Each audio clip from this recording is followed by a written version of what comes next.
مساء الخير لكل أعزائنا المشاهدين، أهلا وسهلا بكم حلقة جديدة ونص الدنيا.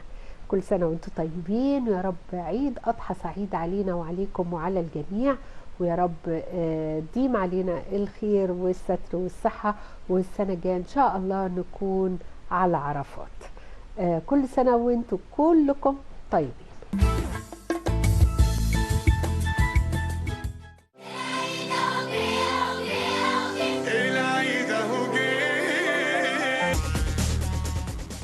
اهلا بيكم مره تانية متابعينا الاعزاء، ووصلنا معاكم دلوقتي لفقره هامه جدا. يمكن في الفتره دي بتكتر المناسبات السعيده، بتكتر الافراح، سواء كنتي العروسه او كنتي معزومه. بالتاكيد احنا عايزين لكل شخصيه معزومه في الفرح او في المناسبه تكون في ابهى صوره ليها. ازاي بقى؟ هتكون برتوش وتفاصيل بسيطة جدا هتقوم بيها هي في البيت. هتعلمنا الرتوش دي والتفاصيل دي الميك اب ارتست الجميلة اللي موجودة معانا النهاردة نرمين عدلي، وكمان الموديل الجميلة نيفين. بنرحب بيكم جدا جدا. اهلا بيك يا نرمين معانا. اهلا بحضرتك. بالتأكيد عايزين ميك اب جميل سهل البنوتة تقدر تحطه، تبقى في أبهى صورة ليها وهي رايحة في مناسبة، وفي نفس الوقت ما تغطيش على عروسة يعني نفسها في نفس التوقيت. نشوف نعمل ايه وهنبتدي الخطوات ازاي معنا. هو احنا في البدايه يعتبر جهزنا البشره، يعني لازم، يعني اهم مرحله، يعني حاجه اهم من الميك اب ان انت لازم ترطبي البشره. جميل. تدي البشره حقها في الترطيب. كل بشره بقى على حسب نوعها، سواء بشره دهنيه او بشره جافه.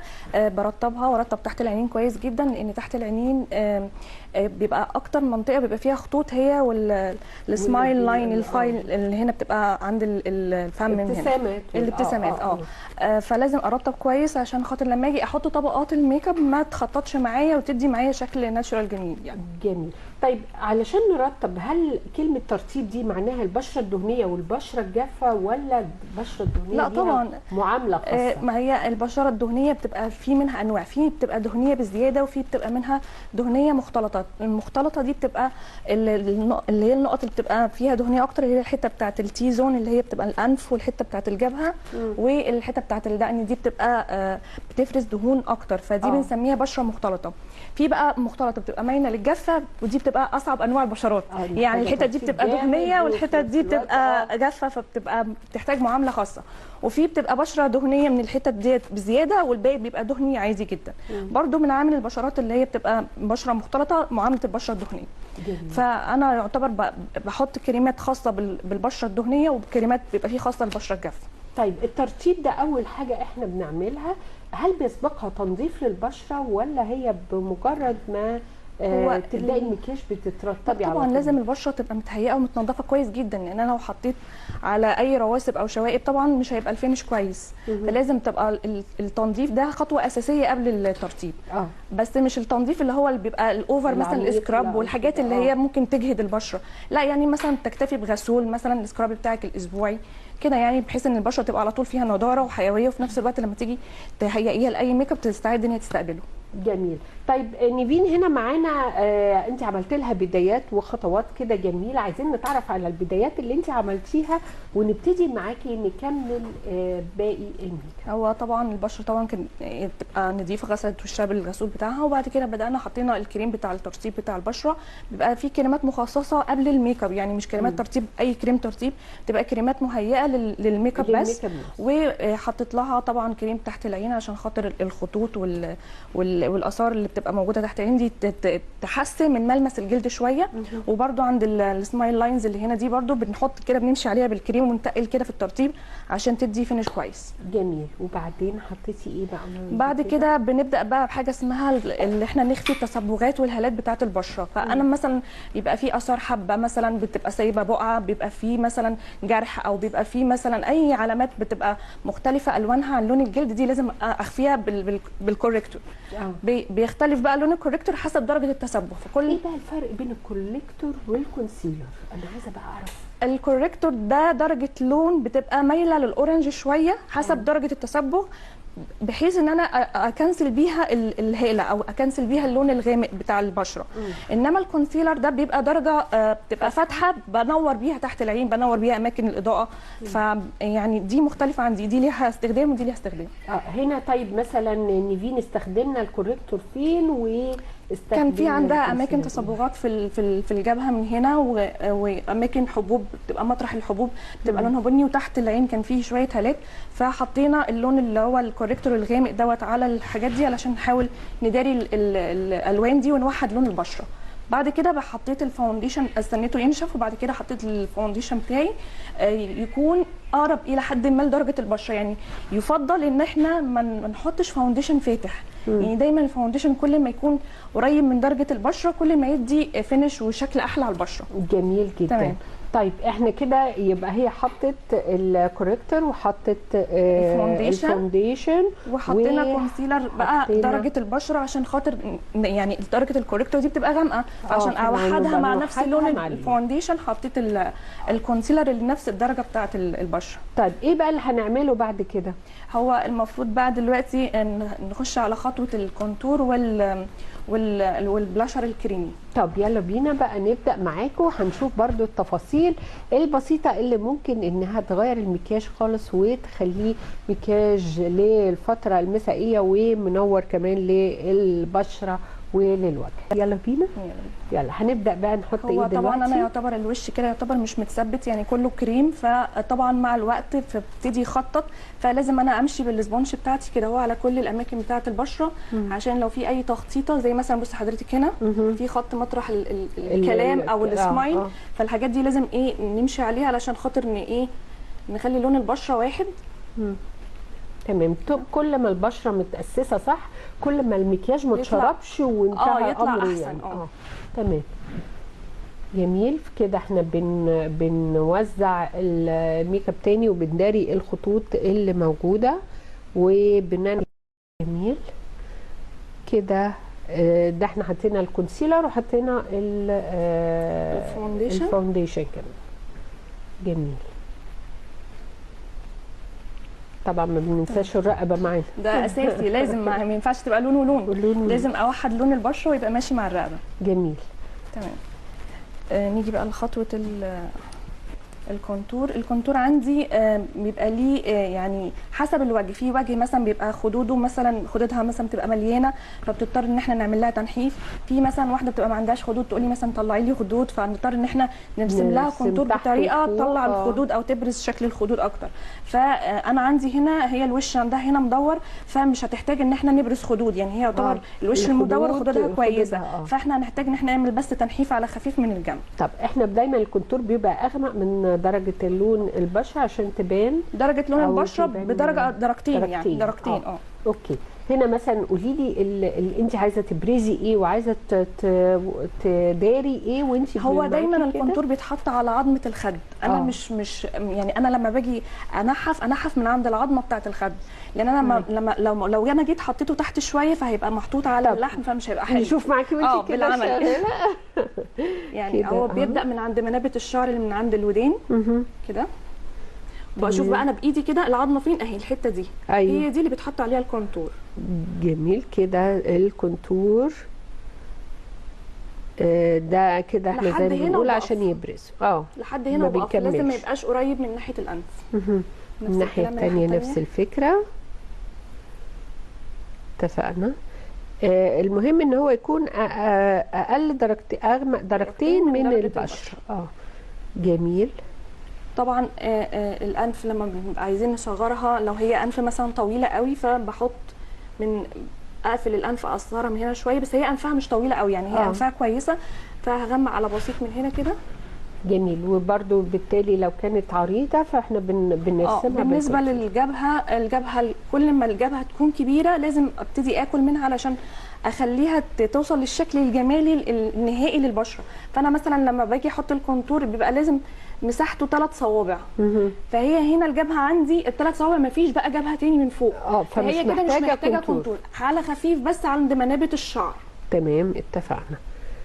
يعني هي هنا مش محتاجة. الاجمل بقى البشره المدوره ولا البيضاويه ولا المربعه هي ولا كل البشرات بتبقى حلوه، بس اهم حاجه انا اختار التكنيك الصح اللي يمشي مع شكل وشها. تمام اتفقنا. كده هنا برضو أدي عند حاجتين. العظمه بتاعت التشيك بونز دي مهم. عشان احددها. وطبعا لو في مثلا دبل تشيك هنا لازم احط عليه لغلود بنسميها لغلود. ايوه اللي هو اللغد بالمعنى أيوة، العربي بتاعنا. لازم احط عليه برضو عشان اداريه. تمام. هي اعتقد معظم السمنه وهكذا بتعمل الحركه دي، في بقى فبنضطر حركه نداري. بنعملها بس بقى مش كل بيحبها. يعني لو انا عايزه اعمل لها طابع حسن فبحط لها نقطه هنا مهم. عشان تديني جميل. احساس ان هو داخل جوه بطبع الحسن. جميل. يبقى دي كده بندمجه وبنشوف الدمج الخاص بالكونتور وهكذا علشان خاطر تمام. نبدأ في رسمات العين. ودي برضو من أهم الحاجات اللي بتبقى مطلوبة وخاصة للسهرة. بتهيألي السهرة بيبقى ليها رسومات عين معينة. هي يعني. السهره اللي بيبرزها اكتر رسومات العيون. جميل. انا لما باجي ادمج الكونتور ما ينفعش ادمجه على تحت كده، انا هسقط لها وشها. هيبقى شكله مش حلو، هيبان وشها كبير في السن. فالكونتور دايما يدمج على فوق. اها. يعني ما يتحط ما يجوش على تحت، ما يجيش على تحت، يبقى على فوق بالظبط. جميل. انما بقى اللي عند البونز اللي هي بتاعت التشيك هنا دي لازم ادمجه على تحت. عشان برضو يبقى ما يطلعش واخد على المسافة المكان اللي بتاع تحت. الخد اللي هو المفروض ده يبقى فيه التنوير. اتفقنا. جميل. وبكده احنا برضو بندمجها. طب انت هنا دمجتي بالفرشه، اشمعنى ما دمجتيش هنا بالسبونج؟ هي الفرشه يعني ميزتها ان هي ما بتشربش كميه برودكت كتير. يعني مثلا السبونج انا بمشيها على البشره عشان تاخد لي اي زياده. لكن الفرشه ما بتاخدليش، هي بتدمج كل حاجه في مكانها وبتثبت نفس الكميه على اللي انا حطاها في مكانها. جميل. في نفس الوقت انا لازم ادمج بالفرشه تكون اللي هي الكابوكي اللي هي بيبقى شعرها مدموج في بعضه. يعني دي بتبقى مخصصه، الفرش دي بتبقى مخصصه للحاجات الكريمي اكتر. جميل. اتفقنا. تمام. كده احنا بنديكوا بقى كل التفاصيل الصغيرة اللي ممكن من خلالها توضحوا المكياج وتقدروا تعملوه بنفسكم ويكون فعلا مكياج جميل ومنور وشك ان شاء الله. جميل. تمام. هنا بقى بعد ما بحط المرحله بتاعه الكونتور ابتدي بقى احط مرحله البلاشر الكريمي برضو احطه فوق الكونتور على طول. تمام. يعني هو بتبقى متدرجه كونتور بلاشر هايلايتر، بتبقى تدريجاتهم كده على الخد. بلاشر هايلايتر. تمام. برضو كل حاجه بستخدم فيها اي كريمي لازم تبقى الفرش بتاعتي اللي هي بتبقى المضغوطه اللي هي شعرها كثيف. جميل. هنا برضو اخترنا لها لون مناسب هيبقى لون مناسب للملابس ولا لون مناسب للبشره؟ هو حسب. هي البشره اللي هي بتبقى الغامقه بتحتاج الالوان اللي هي الخوخيه على غامق. لكن الالوان اللي هي البشرات الفاتحه بتحتاج الحاجات اللي هي على بينك فاتح شويه. تمام. كده جميل. ماشي. كده برضو البلاشر الروجاجو او اللون واضح جدا. احنا بالتالي بقى هنحتاج العين. في حاجه قبل كده؟ لازم اثبت البشره الاول. هتبقى باودر ولا هتثبت ايه؟ بالباودر طبعا. ما ينفعش اسيب اي حاجه كريمي من غير ما اثبتها بباودر. هتخطط معايا وهيبقى شكلها وحش. انا بعد ما بخلص خالص المفروض بمشي على كل البشره بالبيوتي بلندر عشان احاول ادمج كل حاجه واخلي البشره سموز اكتر. تمام. اتفقنا. احنا كده محتفظين بكل درجات الالوان اللي احنا حطيناها، سواء كونسيلر، سواء احنا قلنا كونتور والبلاشر وكل التفاصيل اللي حطيناها محتفظين بيها. هنثبت بقى بالباودر. هجيب عندي باف سبونج، دي بتبقى مخصصه للباودر. بجيب كده كميه صغيره واحاول اسيحها كده في ايدي شويه وابتدي اثبت على الوش كده بالراحه بكميات خفيفه عشان ما يكلكعش معايا. جميل. كده ما يضيعش الالوان اللي احنا حطيناها تحتها، مش كده؟ هو مش هيضيعها، بس هي هتبهت شويه. بس انا هرجع ابنيها بالباودر والكونتور البلاشر الباودر والكونتور الباودر. تمام. يعني احنا ده مرحله الكريمي، لكن بعد كده بنعمل بعيد عن اللون زيادة التاني. توضيح بس عن طريق البودر بقى. جميل. احنا عايزين كمان شغوفين ان احنا ندخل للايلاينر وللروج وسريعا كمان ان شاء الله نلحق. جميل ما شاء الله. المرحله بقى بتاعه العين كده اطلب من الموديل او الكلاينت معاندي ان هي ترفع عينيها لفوق كده، عشان بصي حضرتك الخطوط عملت ازاي. كسرت كل ده علشان انا مش مثبته كويس، فانا لازم اثبت كويس. ده قبل ما نحط البودر فيه. تمام. كمان لون البودر هو لون البشره تقريبا بالظبط. هي ايه ما كانش شفاف كمان. في بشرات بتبقى نوعها بارد وفي بشرات بتبقى نوعها دافي. البشرات اللي بتبقى بارده بتبقى تحتاج باودر على بينك شويه، بينك شويه، لكن البشرات اللي هي بتبقى دافيه بتحتاج الباودر يبقى على اصفر. تمام.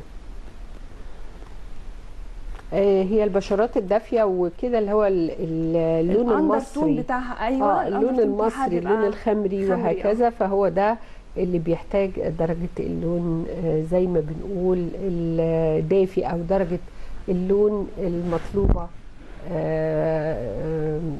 اللي على بيج او على مصفر كده شويه. جميل.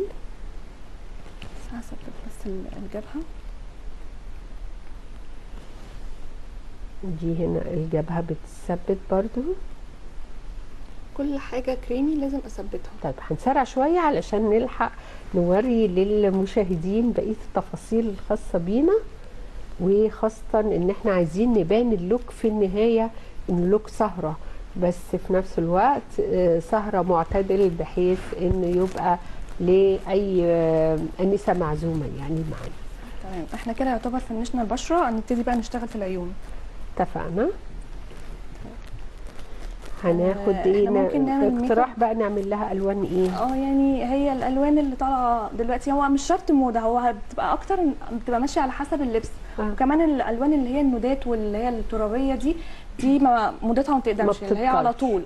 تمام. فاحنا ممكن نحط لون كده على خفيف، مثلا هبدا بلون انتقالي. وكده احنا هنبدا بقى في العينين. انت قلتي هناخد اللون اللي هو اللي على اورنج شويه. بنبدا درجات الاي شادو دايما بتبقى يعني ببدا باللون الانتقالي. انا العين عندي متقسمه لثلاث نقط. عندي الجفن الثابت اللي هو بيبقى تحت الحاجب ده اللي هو مش بيتحرك، وعندي الكريس اللي هو الخط اللي بيبقى موجود اللي هو بيبقى الفيصل ما بين الجفن الثابت والمتحرك اللي هو عندي الجفن اللي من تحت ده. ففي عندي انواع عيون، يعني مش كل عين ينفع عليها نفس الرسمه.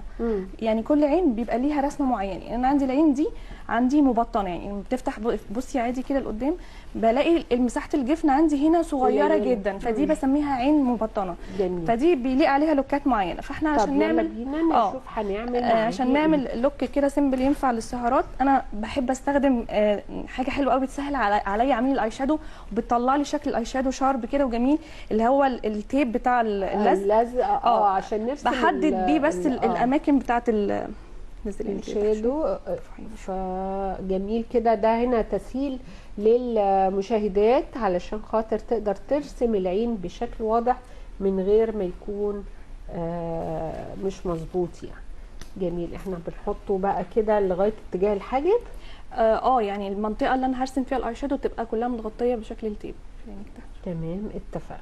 يبقى ده اخر رسمه الشادو اللي احنا عايزينه، بحيث انه ما يبقاش تحت السوليتاب ده او تحت اللزق ده في اي نوع من انواع الميك اب. تمام. انا هبدا بلون انتقالي اللي هو درجه الالوان الانتقاليه دايما بتبقى افتح درجه. يعني انا مثلا همشي بالوان بينكات افتح درجه في البينك، همشي بالنودات او بنيات افتح درجه في البني. تمام. فانا هبدا كده امشي باللون ونبتدي من تحت الحاجب بقى على طول. من تحت الحاجب. جميل.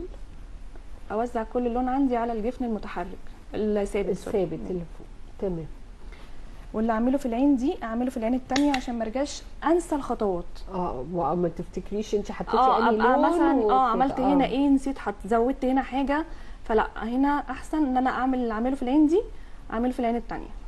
تمام. حلو جدا. بتبقى درجه فاتحه جدا.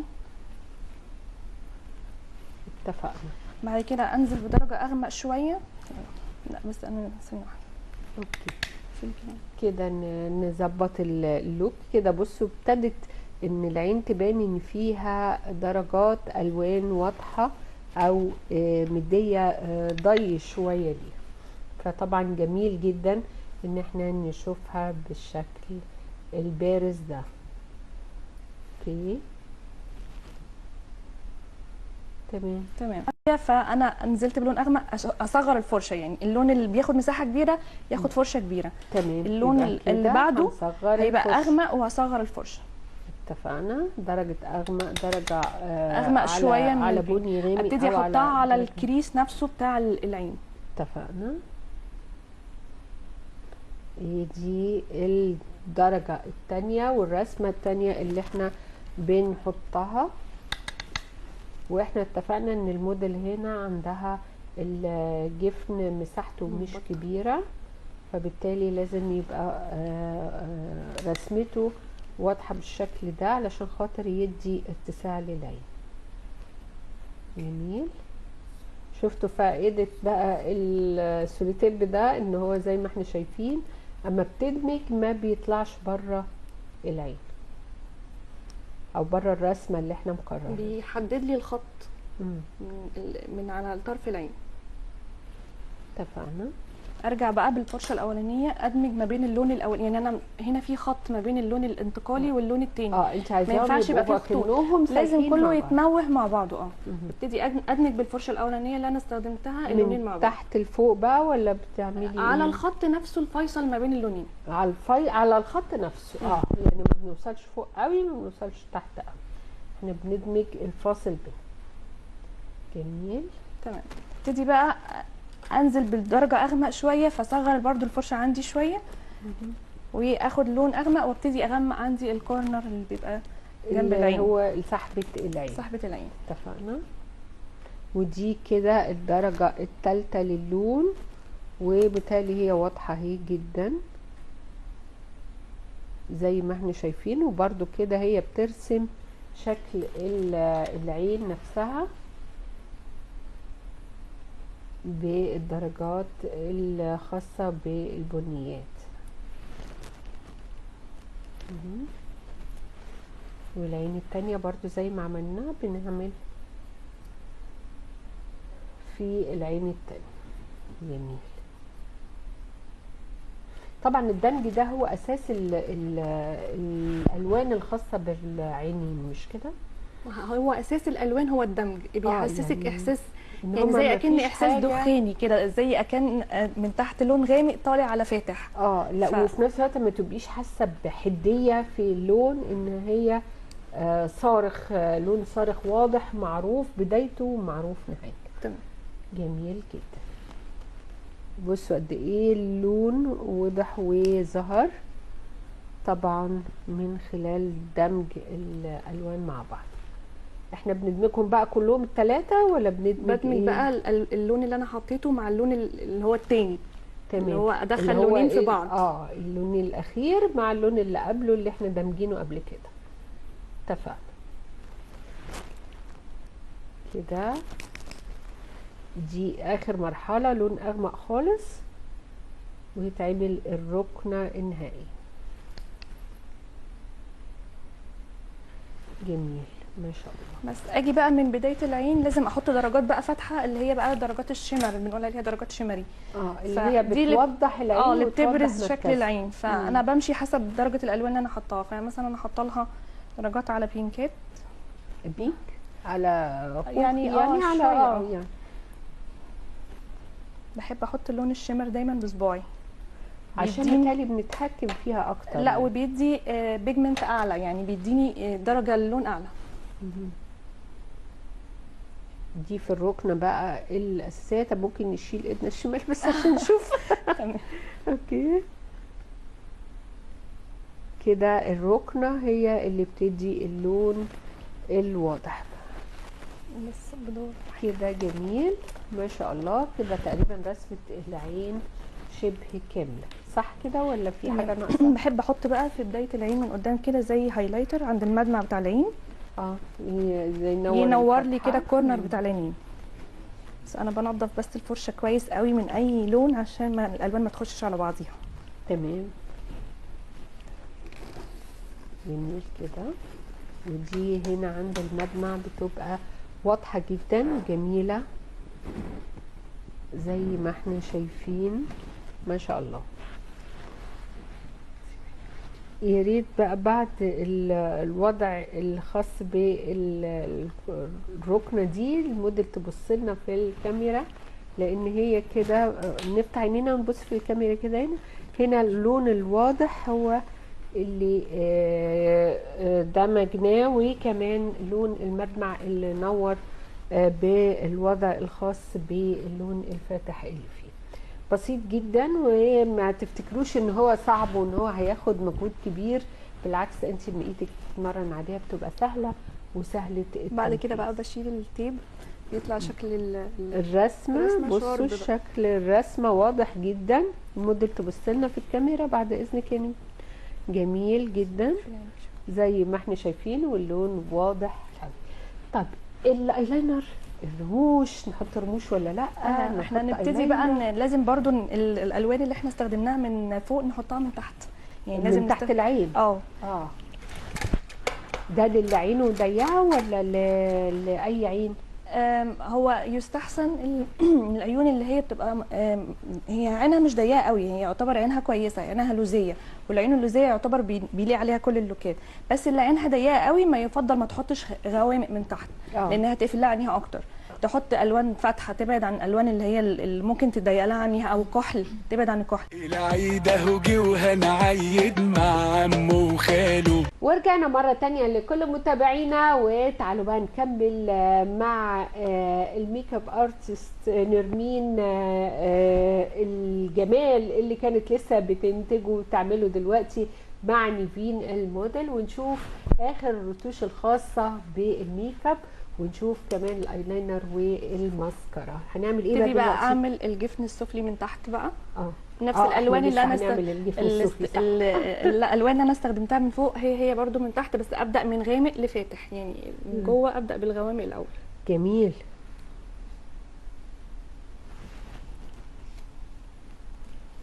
جميل كده بقى برضو اكننا بنرسم الكحل بس بطريقه مختلفه، لان رسمه العين هي بتبان مع الرموش السفليه اكتر كمان، ومع الدعم اللي بنحطه باللون من تحت.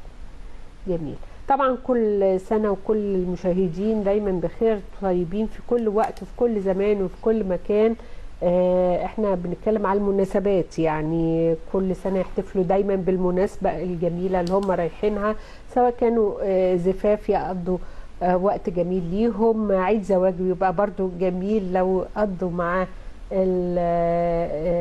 اصحاب الذكرى دي جميله وقتهم. والمكياج طبعا بسيط وسهل، تقدري تعمليه في اي توقيت، تحضري مناسبه، تحضري فرح، تحضري كمان يعني حفله عزيزه عليكي، وبمنتهى البساطه تقدري تعملي مكياجك في البيت. لسه معانا نرمين عدلي ونيفين الموديل الجميله، وبننفذ الرسوم او الخطوط اللي تحت العين علشان خاطر نبرز المكياج. جميل. يلا بقى نعمل الايلاينر، ولا هنعمل ايه الاول؟ هو اللوك كده انا حاسه ان هو مش محتاج ايلاينر، يعني هو يبقى حلو كده، او لو انا عايزه، لو انت حابه ان انا احط ايلاينر. لا انت يعني ممكن تتوقعي ان هي فعلا تحضر بسيطه، فانها هو اصل هي مناسبه يعني سهره، فهي مش محتاجه تبقى اوفر قوي يعني الماسكارا هتقوم بالمهمه دي. الماسكارا تبقى كويسه تظبط الرموش. جميل. يبقى احنا كده كمان خففنا لو اللوك كويس ومش عايزين يبان اوفر قوي، فبالتالي الايلاينر بيبقى خفيف، او بنستغنى عن الايلاينر بالماسكارا. وهنا يعني منها شابه صغيره فمش عايزه تحط ميك اب كتير في المناسبات، فده بقى برضه مفروغ منه، بس الماسكارا طبعا بتوضح الرموش بشكل كبير جدا. جميل. وتعالوا بقى دلوقتي نشوف بعد ما حطينا المسكرة ووضحت قد ايه بقى المكياج جميل، وقد ايه النظرة بقت واضحة جدا بشكل المسكرة. هنكمل ازاي بقى يا نرمين؟ نبتدي بقى نحدد الشفايف. اوكي. طبعا انا بسمع اللي بيكبروا الشفايف بيصغروا الشفايف هو يعني انا ممكن اكبر الشفايف بس امشي على الخط اللي هو بيبقى فاتح على الشفايف دي، اللي هو بيبقى لونه ابيض اللي فاتح ده يعني المسموح، لكن اكتر من كده بحسه ان هو باين. مش كده. في ناس بتعرض بقى للتولاه الشفه الفوقانيه رفيعه، لا نعرضها، التحتانيه صغيره نكبرها، وهكذا. في يعني انا اعتقد ان الطبيعه احسن، مش كده؟ يعني احنا بنعمل حاجه طبيعيه تبان ان هي يعني مش كبير قوي، وفي نفس الوقت مش يعني هنا اهو باين شويه ان الرسمه بتاعه التحديد كبرت شويه الشفايف. تمام جدا. وهي في الرسمه اللي تحت طبعا هتوضح، ورسمة الروج برضو اكنك حاطه اضاءة عليها فبتتعمل فاتح في غامق، صح كده يا نرمين؟ هو دايما التحديد لازم يبقى لون بنيات. يعني اصل دي تحديدة الشفايف لازم تبقى نفس درجة لون الشفايف على بنيات. جميل ما شاء الله تبارك الله. طبعا قد ايه اللوك بقى جميل. وانتوا عارفين طبعا درجة النود في الروج لسه مستمرة معانا، وهتبقى برضو لازالت جميلة في الاستمرارية في خلال الصيف ده برضو. لو حبيتي تغمقي شوية في فترة السهرة فبيبقى مستحب، علشان خاطر المكياج بيبقى واضح شوية بشكل أكبر. جميل. ادي كده رسمنا الروج، وبنختار الروج يتماشى مع المكياج طبعا. جميل. احنا نبقى عملنا مكياج رائع وجميل، وللسهرات موجود بايدينا في البيت، ونقدر في نفس الوقت نبقى اللوك بتاعه جميل. انا شايفه درجتين لون، حتى غامق وفاتح، صح كده؟ لا هو نفس الدرجه، بس هو التحديده هي اللي بتبقى اغمق من لون الشفايف. يعني هي التحديده بس، فهي بتسيحي التحديده فهي باينه انها غامقه شويه، بس جميله رائعه فعلا، وقد ايه حلوه في التنفيذ ما شاء الله. فاضل روجاجو والبودر. ابتدي بقى ابني الحاجات اللي انا حطيتها على الكريم. نحط البودر بتاعها. جميل. ثانيه واحده. يبقى كده بصوا قد ايه المكياج بيفرق جدا معانا، وبيفرق، بينور الوش، بينور البشره كمان نفسها، وبيدي سطوع للبشره، وخاصه لو كانت مجهده فالمكياج بيغير اللوك خالص. في السهرة طبعا مع الإضاءة مع الألوان مع اللوك اللي بيبقى موجود حوالينا، فلازم المكياج يبقى ظاهر شوية علشان خاطر الإضاءة هتخفف لونه بشكل واضح. نشوف بقى هنعمل ايه. كده روج ما شاء الله عليكي. فاضل روجاجو او الاحمر الخدود، ونشوف هنعمل ايه فيه. جميل كده. احنا بنحط برضو لون على السيموني فاتح، صح؟ يعني على بينكات، يعني على بينكات برضو. جميل. هو على حسب لون الفستان ولا على حسب البشره؟ هو بيبقى بمشيه اكتر يبقى ماتشي مع الاي شادو. مع الاي شادو. والاي شادو برضه بنختاره، يعني انا كنت بشوف اخضر واحمر، بيبقى فيه لا بيبقى فيه، يعني هي حسب اللي بيبقى عايزه تحط، تبقى قابله ان هي تحط الالوان يعني تبقى زاهيه كده. سمعت ان الصيف ده طالع الفوسفوري، وانا مش مصدقه الموضوع ده، بس يعني طالع فوسفوري وطالع زهري ازرق، يعني عارفه لما تبقي ماشيه منوره بالليل كده، يعني مش عارفه، مش متخيله المنظر، بس يعني ما هي بتبقى حسب بقى تقبل كل حد ان هو يقدر يطلع بالالوان دي عادي. كده اهو حطينا مكان الروجاجو او الاحمر الخدود، حطينا البودر مكان اللي كنا حاطينه السائل. بعد كده ده بقى الهايلايتر. ايه فايدة الهايلايتر يعني ده بيدي اضاءة للوش، يعني يدي زي كأن وش فيه نضارة كده، فيه لمعة صحي، بيدي زي ان هو يديه شكل صحي اكتر. تمام كده. بنختاره برضو ما بين الاكسديهات والذهبي.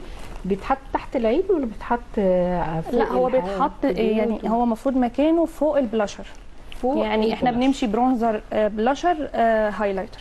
جميل. وادي كده الشكل وبيتحط على الانف برضو عشان يوضحها برضو بشكل كبير وجميل برضو على الدقن. دي اماكن الاضاءة اصلا في الوش.